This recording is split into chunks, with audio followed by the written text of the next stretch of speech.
Friends பாருங்கள், இது வந்து எல்லோ ஃபின் டூனா, கேரமின்னு சொல்லுவாங்க, இங்கிலீஷ் வந்து எல்லோ ஃபின் சொல்லுவாங்க.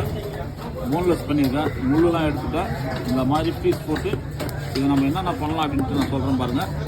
இதில் வந்து சுக்கா பண்ணலாம், அடுத்தது வந்து 65 மசாலா போட்டு ஃப்ரை பண்ணலாம். அதுக்கப்புறம் ஜிம் பாய்ஸ்லாம் வந்து அப்படியே அவிச்சு கருவேப்பிலை மஞ்சள் போட்டு அவிச்சு சாப்பிடுவாங்க. ரொம்ப ரொம்ப உடம்புக்கு ரொம்ப நல்லது. ரொம்ப ப்ரோட்டீன் அதிகம், விட்டமின் அதிகம்னு சொல்லுவாங்க. குழந்தைங்க வந்து பெரியவங்க தாராளமாக சாப்பிடலாம். அதுக்கப்புறம் இதில் சொரா புட்டு வைக்கிற மாதிரி அவிச்சிட்டு சதையை வச்சு புட்டு வைக்கலாம். அதுக்கப்புறம் பார்த்தீங்கன்னா பிரியாணி செய்யலாம். மட்டன் குழம்பு தேங்காய் அரைச்சி ஊற்றி கறி குழம்பு மாதிரி வைக்கலாம். எப்படி பண்ணாலும் வேறு லெவலில் இருக்கும். ரொம்ப ரொம்ப ரொம்ப சூப்பர் மீன் இது. ப்ரோட்டீன் அதிகம்.